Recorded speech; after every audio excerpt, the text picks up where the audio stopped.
Sol quente? Imagina! Quente mesmo ficou o fim do último treino do Guarani. O técnico Argel mais exaltado com o Rodrigo César, que passou reto pelo alongamento. Aí, ó, junto com os outros, sentadinho aí, ó. E alonga aí. Tem algum problema? Tá com problema? Correr pra quem? Mas não tem, você não faz o que você quer. É o que nós falamos. Aqui existe o treinador. Não, escuta. Alonga, só isso, alonga, mais nada. Amanhã você corre. Aqui existe um treinador, uma comissão técnica.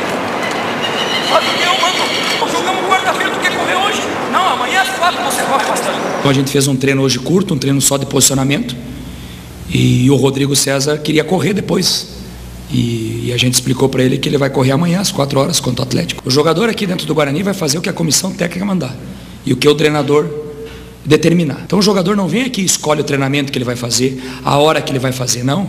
Existe um comandante aqui, existe um treinador que está 24 horas dentro do clube fazendo a programação, determinando horários, e o jogador tem que cumprir. O treinador não mistura situações, tanto que o volante vai para o jogo. O alongamento era para todos, não era menos para o Rodrigo César. E tranquilamente, o César joga amanhã. Quanto ao restante do time, muitas dúvidas. Eu particularmente gosto de jogar um 4-4-2 com 2 volantes, 2 meia, com um atacante de referência e um rápido, um de mobilidade, que no caso poderia ser ou o Fabinho, ou o Denner, ou o Aguiar. E agora o time tem mais opções. Chegaram 3 reforços. O zagueiro Luiz Gustavo, que sentiu dores já no primeiro treino, o meia Rodrigo Paixão e o lateral Thiago Maciel. Os 2 estão prontos para entrar em campo. Eu vinha jogando no Campeonato Gaúcho, até semana passada eu atuei lá no Campeonato Gaúcho, não tem problema nenhum em atuar. Estou à disposição para o jogo, né? Mas ele não passou nada, se vou começar jogando ou não. Se ele precisar de mim, eu estou à disposição. O Guarani já venceu 2 partidas fora de casa. Uma das vítimas foi justamente o Atlético Sorocaba, o próximo adversário,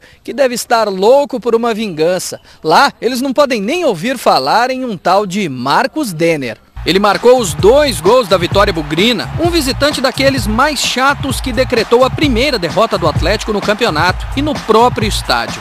Mas no Brinco de Ouro, nem pensar em revanche. O Atlético já é uma boa equipe, é uma equipe de qualidade, uma equipe que joga futebol, joga para frente. Foi um grande jogo, nós e eles lá em Sorocaba, e agora novamente vai ser um grande jogo. E eu tenho 2 preocupações. A primeira é com o Atlético, porque é uma boa equipe, e a segunda é com a arbitragem. Eu espero que a arbitragem, principalmente nesse jogo, não complique o Guarani. Para nós é um jogo de 6 pontos, um jogo decisivo.